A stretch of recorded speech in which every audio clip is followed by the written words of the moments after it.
वापस स्वागत है आप सबका। मैं Vivek Bindra, motivational speaker, leadership consultant, business coach. आप पार्ट 2 देखने के लिए आए हैं।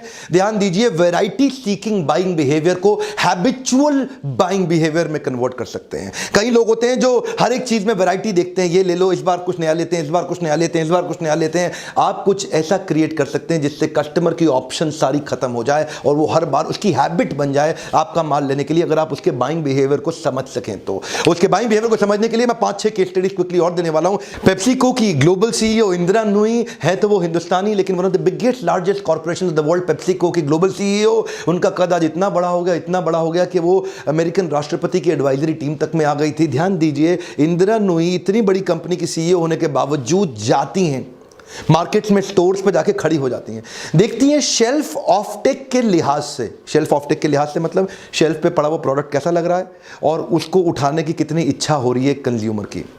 वो उसका केवल अब प्रोडक्ट में इनोवेशन नहीं ला रहे, ब्रांड की एक्सटर्नल डिजाइन इनोवेशन लाने की कोशिश कर रहे हैं। जो उनके नए इनोवेशन हैं वो डिजाइन के अराउंड है, विजुअल क्या इंपैक्ट क्रिएट कर रहा है, क्योंकि माइंड में पिक्चर जाके छप जाती है तो कैसी विजुअल पिक्चर। इनफैक्ट उन्होंने जो उनके कई चिप्स थे ना, चिप्स के साइजेस भी उन्होंने चेंज किए। पहले जो उनका एक सनलेज नाम का चिप्स हुआ करता था, उसका साइज बड़ा था, 2 इंच बाय 2 इंच या 1 इंच बाय 1 इंच को कोई बड़ा चिप जो जाकर के माइंड टूटता था, एक बार में बाइट साइज नहीं जाता था। They had to change it. वो बोले कि मेरे कंज्यूमर का जो एक्सपीरियंस हो रहा है ना, वो स्विच ना मार जाए, उसको ऐसा एक्सपीरियंस दे दो कि वो हैबिचुअल बाइंग बिहेवियर में कन्वर्ट हो जाए। तो बोले कि अब मुझे भले ही अपनी मशीन चेंज करनी पड़े, भले ही मुझे अपनी पूरी मैन्युफैक्चरिंग सेटअप को चेंज करना पड़े, लेकिन सब कुछ बनाएंगे कंज्यूमर के बिहेवियर के हिसाब से। ध्यान दीजिए, जाकर के वो सीईओ की तरह जाके स्टोर पे खड़े होकर नहीं देखती, वो देखती है एक माँ की तरह कि एक माँ कैसे देख रही है ये सामान को पड़े हुए। हालांकि ये ग्लोबल कंपनी में, ये अमेरिकन एग्जांपल है, लेकिन एक इंडियन औरत ने एक कंपनी को इतना बड़ा कर दिया। ध्यान दीजिए, ये सन चिप्स के बाद इनकी पैकेजिंग, फॉर्म और फंक्शंस और उनके डिजाइन लेआउट के पैटर्न्स को वो पूरे सप्लाई चेन तक पीछे तक ले गई।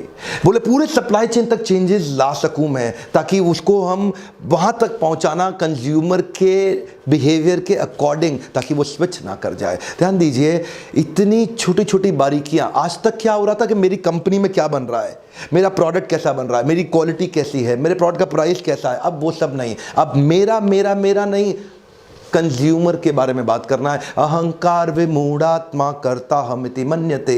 अहंकारी व्यक्ति सोचता है मैं ही सब कुछ कर रहा हूं, तो वो अपने बारे में बात करता रहता है, लेकिन बुद्धिमान व्यक्ति अपने बारे में बात नहीं करता, सामने वाले को जाकर के देख के समझता है। मैं अगला एग्जांपल दूंगा कोक का। कोक के जो इंडिया हेड थे, उन्होंने क्या किया, देखिए यूएस के अंदर, यूरोप के अंदर डाइट कोक चलती है, इंडिया में डाइट कोक आज भी ज्यादा नहीं चलती। क्यों नहीं चलती? क्योंकि वो चलाना ही नहीं चाहते। क्यों नहीं चलाना चाहते? क्योंकि वो कंज्यूमर बिहेवियर को जाकर के समझे कि आज भी बहुत बड़ा परसेंटेज है इंडिया में पॉपुलेशन का जो कि अंडर नरिश्ड है, मैल नरिश्ड है। इसलिए अगर उनको रेगुलर कोक की चीनी मिल गई ना, इतना चीनी वाली कोक पी ली, तो उनके लिए, शरीर के लिए वो खराब नहीं। अमेरिका के अंदर sugar is one of the biggest problems. India में अभी भी मैल नरिश्ड कंट्री है, तो टियर 3 सिटी के बियॉन्ड डाइट कोक अभी तक नहीं लेके गए। मैं थोड़ा दोबारा समझाता हूं। डाइट कोक की जरूरत केवल मेट्रोपॉलिटन सिटी में, केवल कॉस्मोपॉलिटन सिटी में है, लेकिन अगर टियर 3 सिटी के बियॉन्ड जाएं तो वो डाइट कोक लेके नहीं जाते, वहां रेगुलर कोक जाता है, क्योंकि वहां पे डायबिटीज की प्रॉब्लम है ही नहीं अभी भी देश के अंदर। हमारा किसानों का देश है। कैसा देश है? किसानों का। तो कोक ने अपनी पोजीशनिंग वैसे ही रखी, वो डाइट कोक नहीं, रेगुलर कोक पिलाता है आज भी। एवरेज इंडियन पूरे साल भर में केवल 2 बोतल कोक पीता है। इसका मतलब क्या है? ओबेसिटी इंडिया में एक्चुअली उतना बड़ा चैलेंज नहीं है आज, क्योंकि हमारा एक एग्रीकल्चर बेस्ड कंट्री रहा है। यहां पे जो किसान है वो मोटा नहीं होता, पहलवान किसान नहीं होता। हमारे देश का किसान पतला दुबला ही रहता है, तो वहां पे अगर वो कोक पी ले तो उसके शरीर को उतना नुकसान नहीं करेगा। लेकिन यूएस और यूरोप में हर आदमी के साथ दिक्कत है। अमेरिका में ओबेसिटी आज सबसे बड़ा चैलेंज है। इसलिए साइकोग्राफिक और डेमोग्राफिक को समझते हुए ये कोक जीरो को, डाइट कोक को ज्यादा दूर तक नहीं लेके गए, केवल शहरों तक रखा। नाइकी और Adidas, sports wear, sports gear, sports accessories, sports shoes, इन्होंने अपनी पोजीशनिंग में बहुत बड़ा फर्क लेकर के आया। शुरू में बड़ी तकलीफ हुई इनको, लेकिन बाद में इन्होंने समझा कि India is not a country. एक बार और, क्या मैंने क्या बोल दिया? ये India is not a country, India is a continent of 20 countries. यहां 20 अलग अलग स्टेट, 25-30 अलग अलग स्टेट, अलग अलग देश है अपने आप में। इंडिया में नॉर्थ और वेस्ट ध्यान दीजिए, ये महाराष्ट्र तक पूरा का पूरा नॉर्थ जितना भी है, नॉर्थ और वेस्ट, यहां पे क्रिकेट ज्यादा चलता है। सचिन सचिन, कम ऑन, क्या सचिन, यहां पे अलग प्रकार के लोग हैं। लेकिन अगर आप ईस्ट में चले जाओ, नॉर्थ ईस्ट में चले जाओ, आसाम, मिजोरम, मेघालय, त्रिपुरा, अब पूरा घुमा वहां पे, बंगाल तक चले जाओ, उड़ीसा चले जाओ और पूरे साउथ में आ जाओ, यहां फुटबॉल चलता है। क्या चलता है? फुटबॉल। हर एक को मैराडोना बनने का है, इधर सबको फुटबॉल खेलना है। इसलिए इन्होंने अपना नाइकी, एडिडास दोनों ने अपने स्पोर्ट्स गियर, स्पोर्ट्स वेयर, सारे शूज, सारी एसेसरीज चेंज कर दी। नॉर्थ और वेस्ट में ये पोजिशनिंग रखते हैं क्रिकेट के अराउंड, और साउथ और ईस्ट में रखते हैं किसके अराउंड?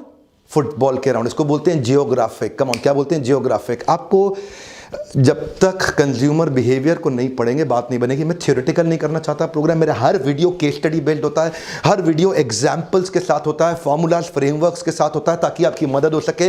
प्रॉब्लम सॉल्व करने पे आपकी फोकस कर रहा हूं, थ्योरी नहीं पढ़ाना चाहता। बेस्ट पढ़ाई जो यूनिवर्सिटीज आज यूरोप के अंदर, यूएस के अंदर पढ़ा रही हैं, उनको साधारण भाषा में देश तक, एक एक गांव तक पहुंचा के मानूंगा। मैकडॉनल्ड्स इंडिया में आने के बाद सब कुछ सेम थोड़ी ला सकता है।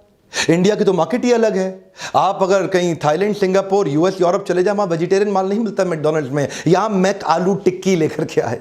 क्यों लेके आए मैक आलू टिक्की? इन्होंने इंडियन स्नैक्स देखे, यहां हर चीज में आलू चलता है। यहां पे कुछ भी चटपटा खाना हो, कुछ स्नैकिंग करनी है, आलू चलता है। तो ये मैक आलू टिक्की लेकर के आ गए। इसे क्या बोलते हैं? Consumer behaviour. ये हर जगह नहीं है, ये इंडिया में ज्यादा है। इंडिया में तो आलू फ्राई करके चटकारा लेके मैकडॉनल्ड को समझ में आ गया भाई यहाँ तो अलग तरीके से चलेगा। देखिए ध्यान दीजिए, इनको अफोर्डेबल हैंगआउट का प्लेस डिजाइन करना था। क्या करना था? अफोर्डेबल, खाना भी बढ़िया हो, हैंगआउट भी हो जाए, और अफोर्डेबल भी, भाई ज़्यादा खर्चा ना करना पड़े। 20 रुपए का बर्गर, 25 रुपए का बर्गर, ओए होए यहीं चलते हैं मैकडॉनल्ड। पूरा यूथ वहीं पहुंच गया। और नया अर्बन फैमिली, जो नई अर्बन फैमिली जॉब्स कर रही है मेट्रोपॉलिटन सिटी में, उनके लिए भी इन्होंने एक अफोर्डेबल हैंगआउट की अपने को पोजिशनिंग बिल्ड करके रखी। क्यों जानते हैं? पहले कंज्यूमर बिहेवियर को स्टडी किया। यहाँ आके इंडिया में क्या लगता है, जो मैकडॉनल्ड इंडिया में बना रहा है अपना आइटम, वो यूरोप, यूएस या पूरे इनफैक्ट साउथ ईस्ट एशिया चले जाइए, जो बाजू में देश है ना आपके, Thailand, Malaysia, Singapore, Korea, Hong Kong, Japan, इधर सब जगह जाइए, उधर मैकडॉनल्ड ये सब थोड़ी देता है, उधर उनके हिसाब से बनाता है। कंज्यूमर को स्टडी करना जरूरी है। ये क्विक सर्विस रेस्टोरेंट्स हैं, QSR। अपने एरिया में अगर आप क्विक सर्विस रेस्टोरेंट, इस पर भी मेरा मन है कि स्टडी बनाने का, ताकि क्विक सर्विस रेस्टोरेंट इंडस्ट्री को भी इवॉल्व कर सके अपने देश के अंदर। विदेशी सारे QSR आ रहे हैं, इंडियन QSR पे तो कोई ध्यान नहीं दे पा रहा। ऑफकोर्स थोड़ा हल्दीराम, बीकानेर वाला ये लोग कुछ अच्छा कर रहे हैं, लेकिन और बिल्ड होने चाहिए। आप में से कई मिठाई वाले भी मेरे वीडियोस देख रहे हैं, मैं आपको कहूँगा आइएगा, ताकि आप भी अपने QSR चेन को बिल्ड कर सके। लेकिन QSR बिल्ड करने से पहले कंज्यूमर बिहेवियर को समझना कैसे, वो ज्यादा जरूरी है। एक और आपको आज कमाल की बात बताता हूं, हेल्थ ड्रिंक्स। ये हॉर्लिक्स, कॉम्प्लान, बूस्ट, फलाना डिकाना, बहुत सारे आ गए हैं। मैं बड़े अच्छे अच्छे प्रोडक्ट हैं। कितने काम के हैं वो आप डिसाइड करिए। मेरे काम की बात जो मैं आपको बताने जा रहा हूं, इधर लैक्टेटिंग मदर और प्रेग्नेंट मदर, इनके जो हेल्थ ड्रिंक्स हैं ये सारे फ्लॉप हो जाते हैं हमारे देश में, और बच्चों के हेल्थ ड्रिंक चल जाते हैं। लैक्टेटिंग मदर और प्रेग्नेंट मदर, जिसको पोषण की बहुत आवश्यकता है भाई, बहुत उसको न्यूट्रिशन चाहिए, लेकिन उनके सारे हेल्थ ड्रिंक फ्लॉप हो जाते हैं। और छोटे बच्चों के लिए अब कुछ भी बना के पिला दो, मां तुरंत खरीद लेती है, लाओ भाई लाओ लाओ ये लेकर के आओ। जो अगर आप अच्छी क्वालिटी का भी लैक्टेटिंग मदर या प्रेग्नेंट मदर के लिए ला दे यहां पे हेल्थ ड्रिंक्स, वो भी नहीं चलेंगे। क्यों नहीं चलेंगे? साइकोग्राफिक, एक कम ऑन, क्या साइकोग्राफिक, एथनोग्राफिक। हमारे देश की माँ बड़ी प्यारी माँ है, बड़ी सेल्फलेस माँ है। ओहो हो, माँ ऐसी है हमारे देश की जो अपने लिए कुछ नहीं करती, अपने बच्चों के लिए करना चाहती है। माँ के लिए कुछ लाओ, फेल हो जाएगा, उसके बच्चे के लिए लेके आओ, वाह एकदम सफल हो जाएगा। इसको क्या बोलते हैं? पहले मार्केट को समझो तो सही। हमारे देश की माँ अलग है, ये अमेरिकन माँ की तरह नहीं है जिसने अपने बच्चों को छोड़ के नए नए बच्चे बहुत लोगों से कर लिए। बुरा नहीं मानना, थोड़ी कड़वी बात है, लेकिन सच यही है। हमारे देश की माँ एक ऐसी माँ है जिसके लिए अगर आप उसके लिए वो आपकी हेल्थ, वो नहीं मेरे बच्चों की, मेरे पति की, मेरे पिता की, वो सबका ध्यान रखना चाहती है। हमारे देश की माँ कुछ अलग ही माँ है। ये इतनी प्यारी माँ है जो हर एक का ध्यान रखना चाहेगी। ध्यान दीजिए, यही बड़े ब्रांड्स करते हैं।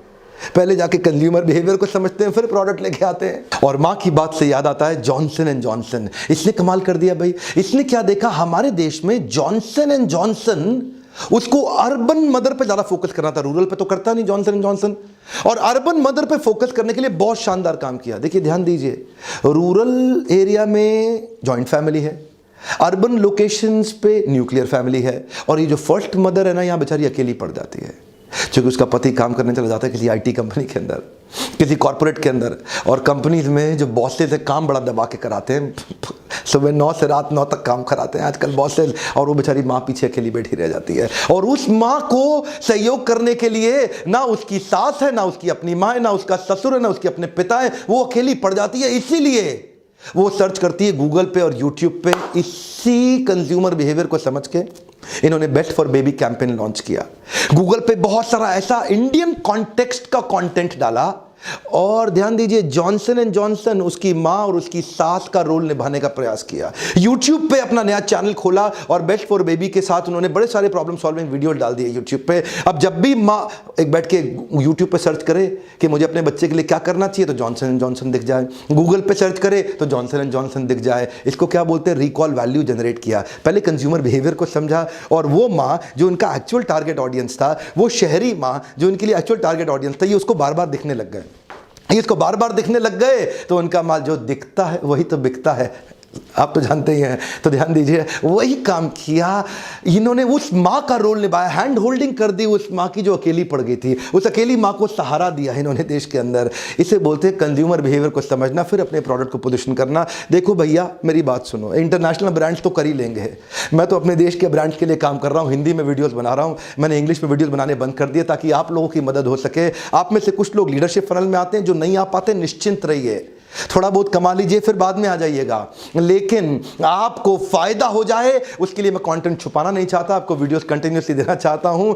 आप अगर ये मेरी एक्सपर्टीज है, यकीन मानिए। अगर आपके पास थोड़ा बहुत पैसा है इन्वेस्ट करने के लिए, इसी नंबर पे फोन करिए और इसी नंबर पे फोन करके पूछिए कि डॉक्टर विवेक बिंद्रा मेरी कैसे मदद कर सकते हैं। पूछिए, हमारे बिजनेस कंसल्टेंट से बात करिए कि मैं आपकी कैसे मदद कर सकता हूं। क्वेश्चंस करिए उनको, वो आपको हेल्प करेंगे समझने में। दिल्ली मुंबई किसी भी बैच में आ जाइए उठ के, और जिंदगी बदलिए अपनी। 6 महीने तक आपकी हैंड होल्डिंग करेंगे। अगर आपको मेरा वीडियो अच्छा लगता है, देखने से पहले ही लाइक कर दिया करिए। देखने के बाद क्यों करते, शुरू में ही पहले लाइक करो फिर वीडियो देखो, है कि नहीं। बस याद दिला रहा हूं और कोई बात नहीं है। सब्सक्राइब आपने कर लिया होगा, हर एक से कराइए, पास कई लोगों से कराइए मदद। कोई भी वीडियो कभी भी किसी की भी लाइफ बदल सकता है, सारे वीडियो नहीं, लेकिन कोई वीडियो तो ऐसा होगा जो आपके लिए गेम चेंजर साबित होगा। कमेंट में लिखिए क्या क्या प्रॉब्लम्स आप सामना कर रहे हैं। अगर आप एक एंटरप्रेन्योर हैं या बनना चाहते हैं, किन प्रॉब्लम्स का आप सामना कर रहे हैं, लिखिए कमेंट में। यही फ्री वीडियो आपको बना करके मैं दूंगा, और शेयर उन सब से करिए जिनसे इन वीडियोस का लाभ हो सके। पहुंचाइए इन वीडियोस को हमारे देशवासियों को, ताकि हम ग्लोबल जायंट्स के साथ कंपीट करने में